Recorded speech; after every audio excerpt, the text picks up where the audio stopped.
16th, 2004. This is an interview with Mr. William B. Paul, born October 10th, 1925. The interviewer is Robert Gardner. Mr. Paul, can you tell me what war and branch of service you served in, sir?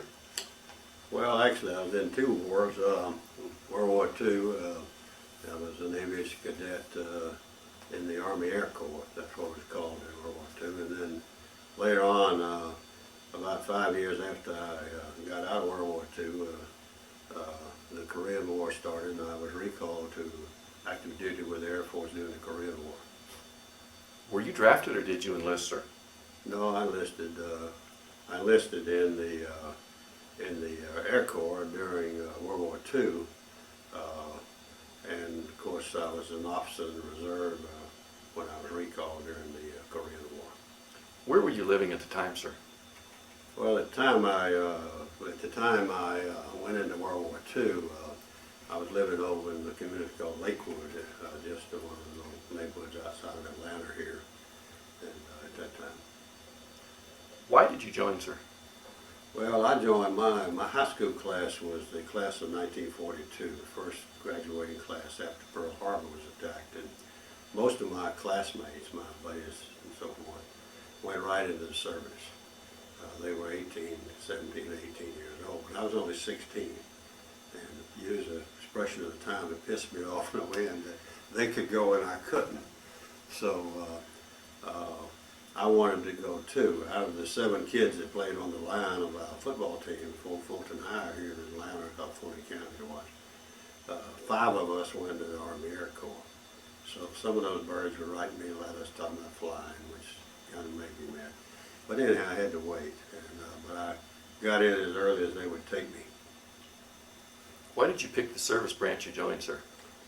Well, I guess part of it was I had a brother 6 years older than I, and he was in the Army Air Corps too at the same time. And then that was what most of the kids in my group wanted to do. They wanted to fly. And so that's where most of us went. Do you recall your first days in service? Yeah, I do. As I say, I was all eager to go. I thought I was. And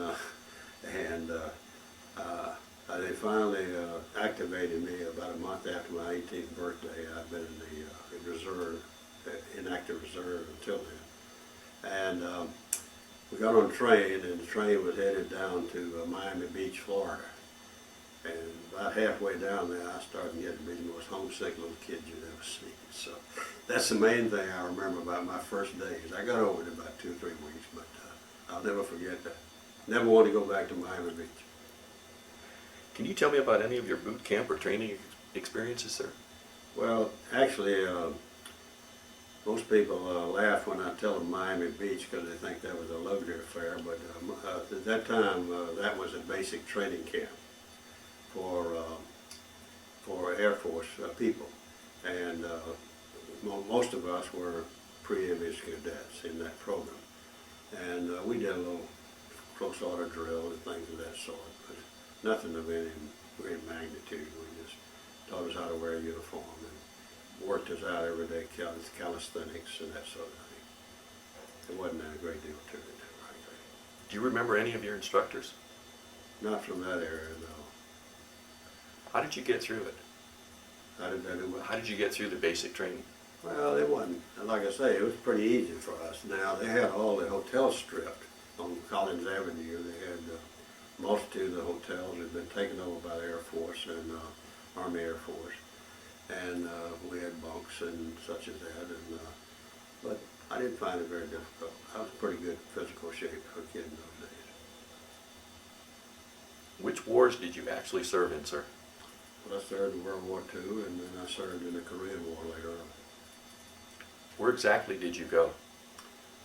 Well, during World War II, I went to Miami, as I said, basic, and then we left there and we were assigned.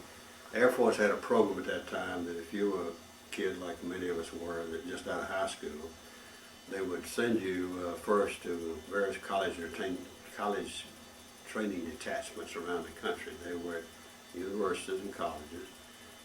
and you went there to take some physics courses and mathematics and so forth. And in my case, I was sent to Wofford College in Spartanburg, South Carolina. And you want me to go forward with the various places? I spent about 4.5 months there. That was when I was gone there in early, about December of 43, because I'd gone in 43. Maybe it was January, but anyhow, I spent about 4.5 months there. And that was just really a college life. It was run by the military. And I'll tell you one interesting experience that I think would be interesting. I was selected at 18 years old to be the cadet commandant, cadet commander in the group. I tell people I had more responsibility when I was 18 years old than I've ever had since, and it's not far from the truth. But in any event, I was sort of in charge of the group. We had about 400 cadets there at the time, and one night, it would have been about April of 44, the Air Force captain, who was an Air Force officer in charge, but lived off base, he called me and told me to get everybody up to the chapel. So I did, in the middle of the night, about 2 o'clock. And we got there, and they said that we're going to call off some names, and the names we called, I want you to fall out outside the chapel and get prepared to go get your belongings. We're going to ship you out. And after about 20 names were called, I recognized what it was. It was the cadets in the cadet program who had been in the ground forces prior to that, the infantry and artillery and so forth. And they told them they were going to Camp McCall, I believe it was in South Carolina, which was where they trained glider troops. And you want to see a sad-looking bunch of fellows. They really were sad. So they shipped out and left. We didn't know at the time, but of course that was about 2 months before D-Day. And we learned later that they were getting ready for D-Day, and they needed people to be trained to be glider troops. So anyhow, we spent about 4.5 months at Wofford College, and then we went out to Shaw Field, South Carolina, which was just a sort of a holding pool for us, because they didn't have many at that time. At that time, the Air Force had more cadets than knew what to do with. So they sent us there, and we spent maybe 6 weeks there. We were actually there when D-Day happened, because I remember we would wake up in the middle of the night and sirens were blowing, a whistle was blowing, a big celebration, and it was because the troops had landed that morning on D-Day, on Normandy. So then we went from there to pre-flight school. I went to pre-flight school in Maxwellfield, Alabama. That was the major pre-flight school. That was primarily a school for ground training, and also to determine who was going to be classified as either pilots, bombardiers, or navigators. Now, the routine was pretty rigid. And they had one thing I like to mention is we had a very strict honor code in the English cadet program. And if you breached that honor code, you were gone. And not only gone, but you were gone in a very dramatic and embarrassing way. When someone had violated the honor code, they would wake us up in the middle of the night, start beating drums, slowly, and then that was a signal to get up and get dressed, including your socks and garters, and get in formation. And they would typically get everyone in formation, do an inspection, flashlight, make sure you're dressed properly. And it sounds corny, but it's part of the discipline. And then they would announce the name of the person who had violated the honor code and said he was going to be pretty dramatic. They say he was going to be eliminated from the English cadet program. His name would never again be mentioned in the Corps. And it sort of got to you that you better obey the darn honor code if you wanted to continue the cadet program. So then we went, we spent about 2 months there, and we left pre-flight. I was classified originally to be a pilot, which excited me no end, because everybody wanted to be a pilot. And I went to primary flying school. Here's a picture of this hang up here for a minute, of my group of aviation cadets at the primary flight school. It may be hard to see, but in the background there's a famous Stearman PT-17 trainer. It's a biplane, open-air cockpit, biplane thing. Now, as I said, by that time, the Army had more cadets than you would do with it, particularly for pilot training. Everybody wanted to be a pilot. And you had to be pretty much of a natural if you were going to survive the training program. And I wasn't. I was just not a natural flyer. I learned that pretty soon. So they took me aside one day and said, look, we're going to reclassify you if you're willing to do it, because all of these were volunteer jobs, volunteer-only jobs. He said, we could either send you to gunnery school to be a gunner, or we'll reclassify you to be a bombardier. So I said, well, I want to be a bombardier, because bombardiers were officers and the gunners weren't. That's the main reason, I guess. So they needed bombardiers because they were really losing bombardiers very rapidly, more so than probably any other crew member of the airplane. I didn't know it at the time, but even if I did, I was 18 years old, so I didn't think it'd be me, you know. So anyhow, we went from there later on to bombardier school. We had a couple of pools. We just stayed to wait till the openings came up in bomb school before we went, because they had so many people in the program.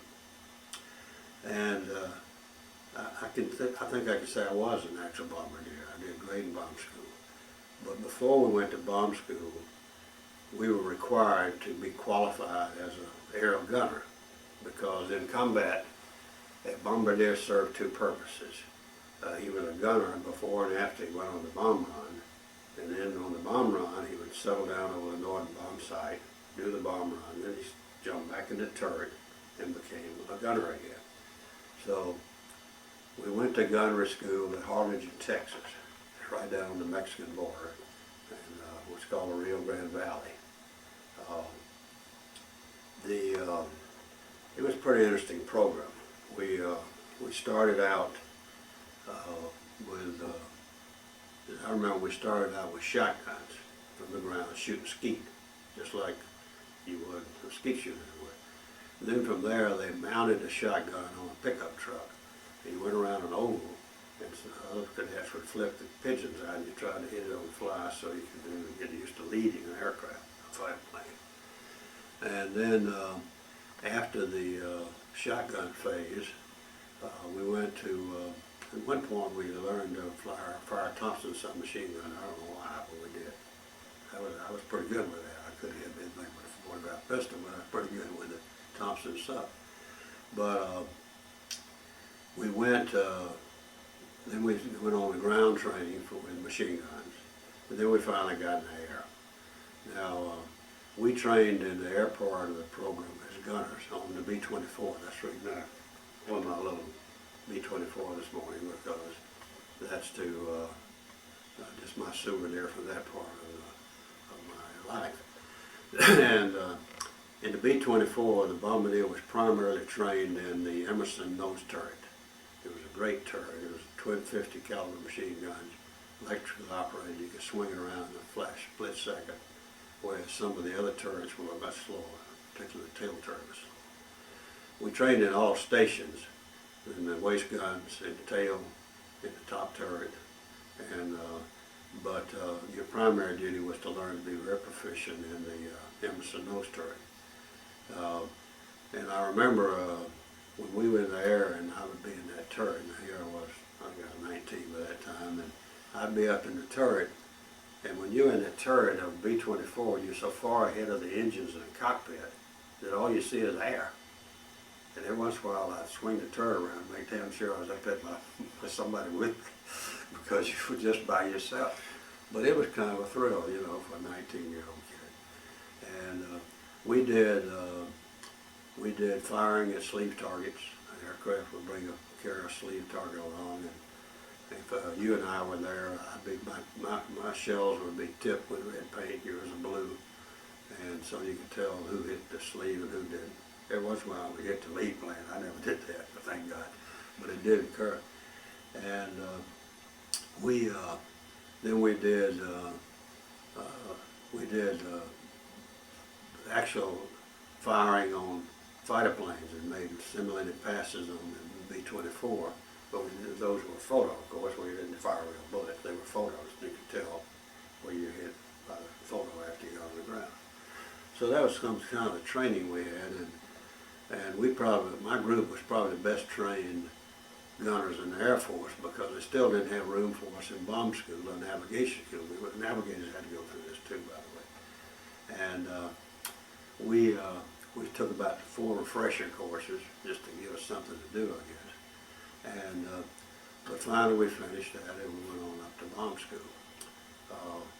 One funny story, you indicated you might like some of these. It turned out, it could have been tragic, but it turned out to be funny, kind of funny. We were told when we landed in the park to B-24 that you're supposed to elevate your weapons just in case there's a hot round in there, it might go off. And most people did that. But one day we had been up on a firing mission, and we came back, and we had backpacks on and walking off the tarmac, and there was this kid who was a real big mouth kid from up around Boston. He just talked all the damn time. And we had our cloth caps on because you wore those so you could put your earphones on in there. And I don't remember his name now, but all of a sudden, blam, here comes this bullet. And it hit his cap. It went right through his cap and knocked it off of the tarmac. Didn't touch it. And he was that far from being dead up. And I don't think he spoke another word during this entire training there. But thank God it turned out to be funny instead of a fraction of an inch in there in one side or the other, because it could have killed him. We went on to bomb school in Big Spring, Texas. That's out in northwest Texas, a lot of oil fields and mesquite bushes and those things. And one thing I'd like to mention is that in World War II, if you were a bombardier,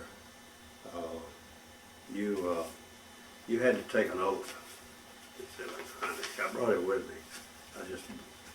I just printed this out from the internet not long ago, but you had to take a bombardier's oath because the Norden bombsight was probably considered to be the most secret and probably the best advantage that the Americans had in high-level bombing. And the bombardier's oath reads like this.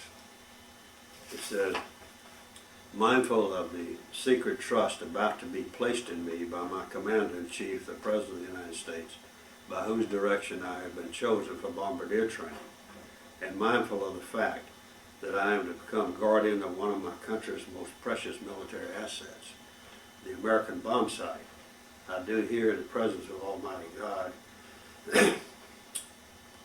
swear by the bombardier's code of honor to keep inviolate the secret of any and all confidential information revealed to me, and further to uphold the honor and integrity of the Army Air Forces, if need be, with my life itself." And that was an oath that I think most of us took pretty seriously. We had, they gave us a .45 pistol. Now, in training school it wasn't loaded, of course, but we wore the .45 pistol, and we took the bomb sight to and from the airplane. When it was on the air and on the ground, we took the bomb sight away from it, away from the airplane. And we were instructed that if in combat, if we ever went down, our first duty, or shot up and was going down, was to stick the .45 in the lens and pull the trigger, so that the north side would not be captured by the enemy. And I don't know how many times that ever happened or whether it was captured, but that was what we were instructed. By the way, here's a little picture too of me when I was in bombardier school wearing a flight jacket, and I think I was 19 at the time. Oh, that's wonderful. Okay.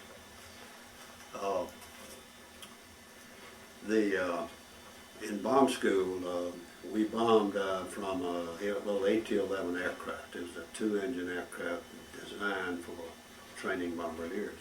We use 100-pound bombs, usually about 10 bombs, 5 on each side of the catwalk that went over the bomb bay. And it had an explosive charge in it where you could photograph and tell when you hit the target.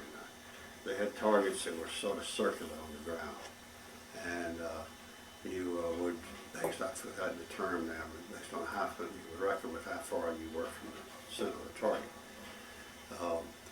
Every once in a while, we had some problems with that because there were oil when we bombed at night, because the oil derricks out there, for some ungodly reason, were lighted almost like the target areas were. And on the Norden bomb site, I don't know if you're familiar with it or not, but when you were quite a distance from your target, you went into what we call extended vision, and so you could pick up roughly the target as you approached it, and then you would gradually wind it in, because if you left it, if you didn't wind it in, when you drop the bombs, you're going to be 20 degrees off from your target. And that can be, depending on the altitude, that can be a long way. And so apparently on one or two occasions, the cadet forgot to wind in the extended vision tube, and every once in a while they clobber one of the oil derricks, which of course, as you might realize, didn't make the oil derrick people too happy. But there wasn't much of that. But we went through that, and I don't remember the exact times now, but I remember, I do remember this. I was number 2 in my class in bomb school. I was a lousy pilot, but I came out a good bombardier. And then we had just finished. We'd done all the bombing we were going to do. We just sort of fiddling around then, loading them, go out and load on the ramp and load the bombs for the new crop of cadets who could come in and follow you. There were some new ones there, and some of them would leave it. When the war ended, when we came out, I'll never forget that day. We came out and we were going to do something with the airplane. We had put some practice bombs on for some of the new cadets, and they told us to take them off. They just dropped a bomb on Japan and wiped out half the island. It was a slight exaggeration, but it did. The A bomb had been dropped. So that ended the war. Now, in bombardier school, we did something that might be interesting to people who see this later on. Like all aviation cadets did, and we had already gotten our caps. Officers had a cap that had a grommet in it. Well, in the Air Force, air crews only, we tried not to let what we call ground pounders do this. But Air Force only, people, air crews, would take the grommet out of the hat. That was our mark. And the pretense was so that your earphones could fit off. But it really was a point of honor to the air crewmen.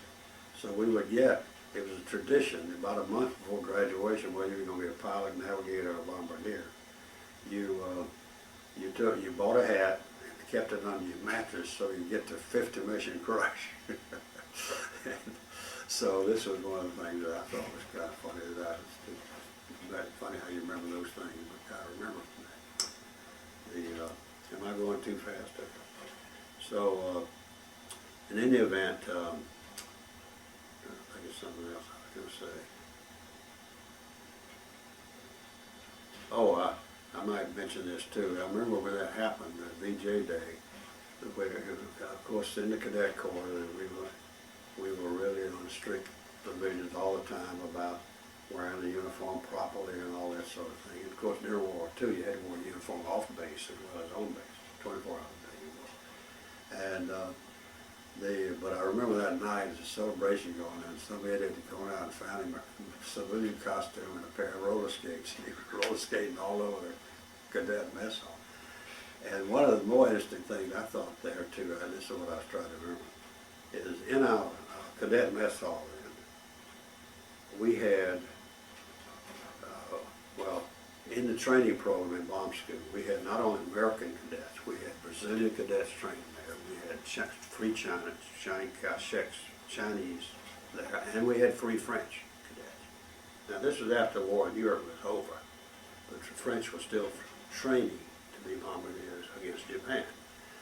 And Then we had German POWs serving the food in the mess hall.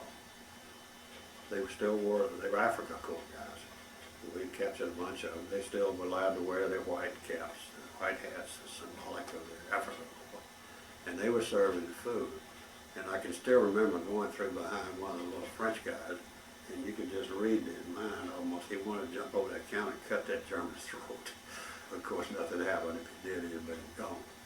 In fact, one of the French kids did get washed out right away at bomb school because he went up on the bomb run, on the bomb training run, and he came back down, and typically the instructor would take you up to the nose when you got on the ground and tell you what you'd done wrong and so forth.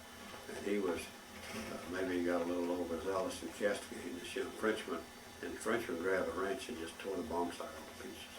Now that wasn't typical of the French cadets. Most of them were very cool, calm, and dedicated soldiers. But nobody ever knew what happened to him, but I'm sure it wasn't too good. And so anyhow, bombardier school ended, and they called us together within a week of that and said, look, we'll give you a choice. You can go ahead and graduate, and if you do, you're going to have a reserve commitment for at least 4 years, or you can get out as an MS cadets. I chose the latter because I wanted to go to school. So that was my World War II career in a nutshell. I didn't get any great ribbons. That's the reason I wear my souvenirs on me on my today, my experience. I didn't get any of that because I never saw combat. And so after that, I got out. I went to Emory Law School here in Atlanta and got a law degree.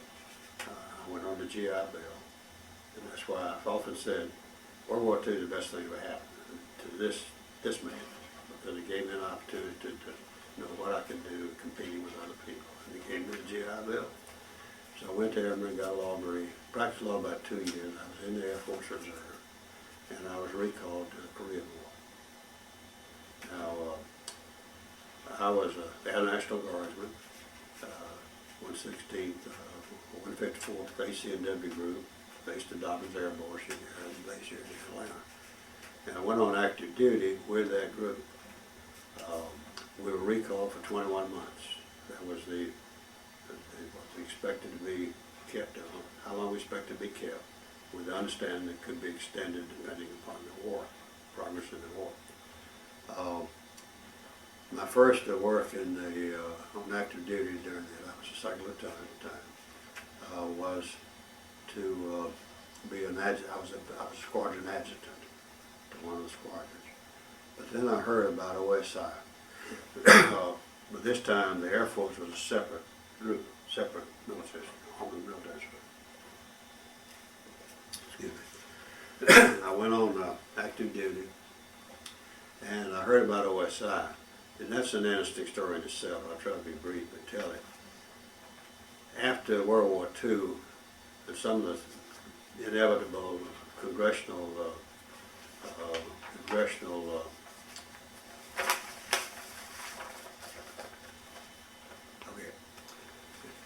the inevitable congressional investigations, they learned that there was a procurement general, I don't recall his name now, but it was during the Army.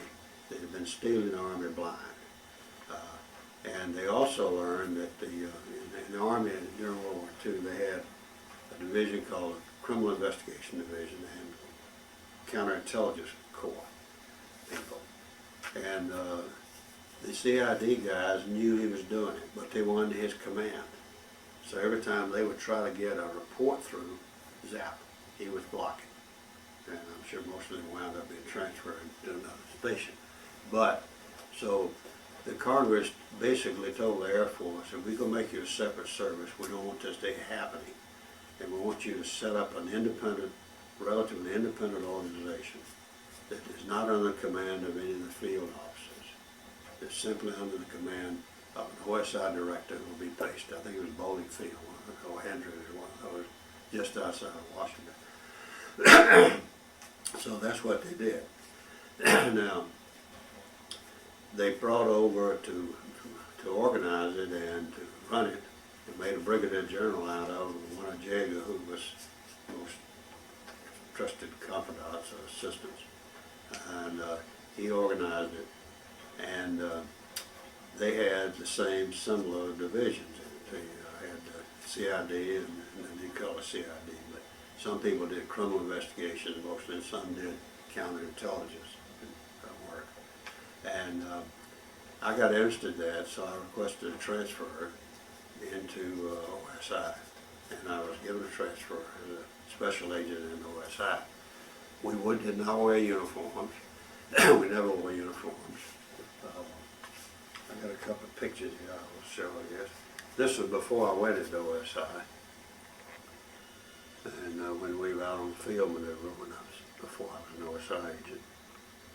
And this is a picture that after I went to OSI, the day before I was married, as a matter of fact, to an Air Force nurse.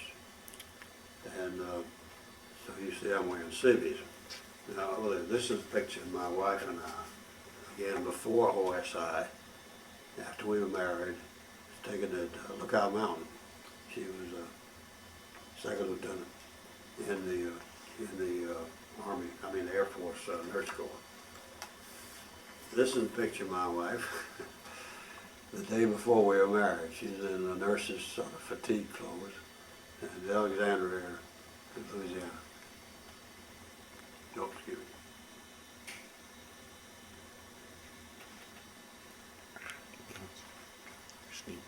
Okay. It's fun. Oh, sorry.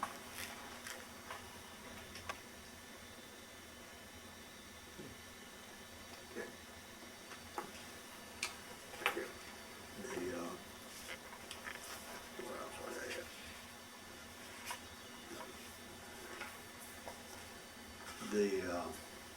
See, where was I? Oh, in OSI, and I liked that. I really enjoyed being in OSI. In fact, I'm still in the Association of Former Special Agents OSI. That's this little button I have on my lapel today. And I guess one thing I liked about it is we didn't have to wear uniforms all the time. Our rank was classified, and we had civilian agents, we had non-com 2 agents, sergeants, we had commissioned officer 2 agents. But we all carried the same credentials. It just showed Mr. Paul, whatever you were, whether you were a colonel or whether you were bunk private. And it was a great group of people. I really enjoyed it. Again, I didn't do anything that's particularly exciting in that. I spent a lot of time doing background investigations for top secret and for crypto clearances. And but other than that, I really didn't do anything particularly exciting. But I really enjoyed the experience. It was a great experience.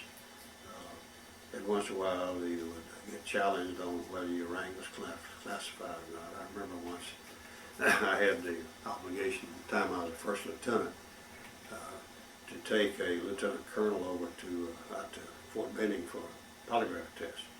And he wasn't too happy about going. He kept demanding my rank, and of course I kept telling him, sorry sir, it's classified, I can't let you have it. So, but you ran into things like that. But by and all, it was a very effective group. And now in OSI, if we did have what they refer to as, I forgot the term now, but anyhow, indicating some violation of the law or security, we sent reports to the field commander. We sent him a copy, but we sent the original report direct to Washington, so it couldn't be intercepted and anything, hanky-panky done with it. One of the things that was an OSI responsibility occasionally was to try to break the security clearance of an air base, and he did one while I was in OSI, in MacDill Field, where I was stationed at the time. The idea was to try to penetrate the security and get on base as with an espionage agent. And the evening we chose to do it was Christmas Eve. Well, you can imagine how much the resistance was, because it wasn't like today where you had a terrorist threat or anything like that. But it was just like taking candy from a baby. And these were the kind of projects every once in a while went on. But Now, some of the agents, the CIC agents particularly, did some good work during the war. As a matter of fact, generally credit has been given to an OSI agent for having been the first to contact MacArthur's headquarters when the Koreans came into South Korea from the north, which started, of course, the Korean War. But that was just a baby organization. OSI had only been in existence maybe a year at that time. So anyhow, I met my wife. We were married. We were married at Alexandria Air Force Base, where she was based at the time. We were married in a portable chapel. And when my wife went back down to take a picture of our wedding church, 2 weeks later, it had already been dismounted and shipped overseas. But anyhow, then she and I came home. She got out of the service too. She got pregnant with my son, and she was released from the Air Force. Now, I came back home and went back into law practice. Actually, I didn't go right in the beginning because I was broke. My wife was pregnant, and I needed to make some money right away, and I was always sort of maverick in law practice. I didn't want to be in big firms. But I ran into General Grizzard, who had been my group commander on active duty, a lawyer in Atlanta. And he demanded to know what I was doing, and of course, I told him. He said, come on up to my office, you're going to practice law. So he put me in an office, no charge, no nothing. He got me back in law practice. Excuse me. So that's basically what I've done in my life. I practiced law for 46 years. I think I was a good lawyer. I'll brag a little bit. I was one of only 2 lawyers in my specialty to be listed in the first 2 editions of a book called Best Lawyers in America, which now has become the one every lawyer would like to be in. And so I'm happy with the career. We've had 3 children. My son is a rheumatologist in Alabama. And my 2 daughters, one lives in Roswell, one lives in New York. And we have 6 grandkids. Have I missed anything? No, sir. Did you make any close friendships while you were in the service? Yeah, I did make some. Unfortunately, most of them I've been out of touch with. And one Italian-American kid that he and I became close friends, and we went through bomb school together, and he and I stayed in touch pretty much. But the people in this picture, I wish to God I had kept in better touch. People in this group picture in my primary flying school. I don't recall a single name. I don't recall who they were and where they were. You might want to note here that I'm in the right sun of that, right in the middle of that picture, third from the left on the second row.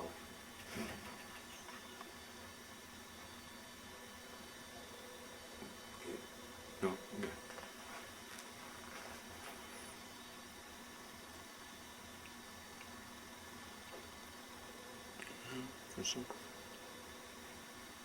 Oops. It's not focusing in. My nerve. Here we go. Do it. Maybe I'll do it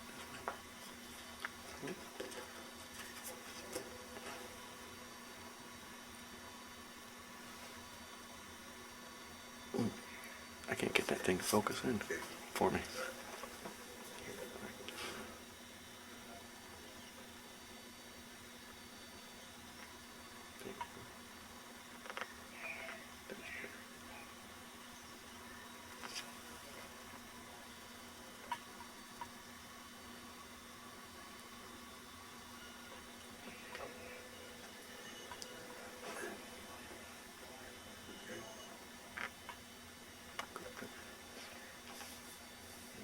Did you join any kind of a veterans organization, sir? Yeah, after World War II, I joined the American Legion, and I stayed active in it for a while. But and then I'm currently in a veterans organization, the Association of Former Special Agents in OSI, as I mentioned earlier. What kind of activities does your poster association have, sir? Well, they do a convention every year. They do a lot of, they have some website they use. And in fact, and they try to keep in touch to some degree with each other. In fact, I'd like to mention too here, is in connection with that, I wrote about 4 years ago, I wrote I wrote a historical novel, and here's a copy of the book. No problem, okay? It's called The Road He Chose, and I wrote it primarily in memory of 5 of my boyhood friends who were killed in World War II. But the reason I mentioned the connection with the OSI Association, they asked me to write a story about the experience of doing a novel, and I did. And just last week, for example, I got an email from one of the OSI agents who had kept that story and was now preparing to do a novel and is using the information I gave him, which I think was one of the things that made it worthwhile. I'd like to also just mention one thing before I get off the record here. I'm now engaged, almost at the end of it, in a project very similar to the one you're doing, and it's done. We're doing oral history projects for the alumni of Emory Law School, my law school, who were also World War II veterans, and I've been doing all the interviewing except for my own interview, of course. We've only done about 25 because most of our people are gone really, and ill health too. But I really enjoyed doing it. I think it was one of the most satisfying things I've done. I haven't been in the convention of OSI because, as I said, I was sort of one of the babies of the OSI program, and those fellows that had so much more experience and so much greater experience in it than I did. I sort of feel like an unwanted child at the family reunion, maybe. Probably not, but that's what I heard. Did your military experience influence your thinking about war or about the military in general, sir? Well, yeah, of course, we had ROTC, junior ROTC in high school here at that time, but I didn't know much about the military, and I think I learned a great deal about it, and I think it did wonders for me. As I say, I think it's the best thing that happened to me going in military service. It taught me a little discipline. It also taught me, I went in with what really I think could honestly be called a cream of the crop, American youth in those days. And I learned that I could compete with any of them. I grew up in a family that was, blue collar family. We didn't have much money. And all of a sudden I realized I could probably do as well as they could. They gave me confidence. And plus I think it was a duty that should be done. How did your service and experiences affect your life, sir? Well, the callback in 1951 interrupted my career, but again, probably did the best thing to work out of it in my life when I met my wife, so that made it worth it. But I think it expressed it for the better. I think it made me a better patriot. I think it made me a better person. And I wouldn't change a bit if I had the opportunity. Is there anything you'd like to add that we haven't covered in this interview, sir? You don't want me to get on my political bandwagon. Well, no, I don't really think so. But I got any time to. Yeah. I don't really think there's much more to add.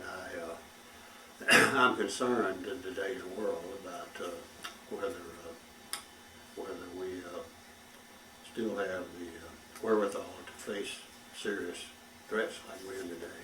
I hope I'm wrong about that, because in my case, that I remember in World War II, everybody was ready to rally to the flag. And in fact, I saw a little difference in the Korean War because, as you may know, it's often called the forgotten war. Because as compared to my experience in World War II, very few people seemed interested in it except people who were in the service and those who had family of those who were in the service. And I see a little of that now, and it bothers me. But hopefully I'm wrong about it. But I think personally, this country would be much better off if we had some kind of requirement for young men at least. I'm still in the old Victorian age, I don't include women in this, but for the young men, it would be very helpful, not only to the country, but to them. They could spend about at least a year or so in military service. It really would be good for them. But whether that will happen or not, who knows. But I want to thank you for letting me do this interview today. I appreciate your opportunity to do it. On behalf of the Veterans History Project, the Atlanta History Center, and myself, I want to personally thank you very much for allowing us to do this interview and to tape this with you. Thank you so much, sir. Well, I thank you. I think you're doing great work, and I appreciate it.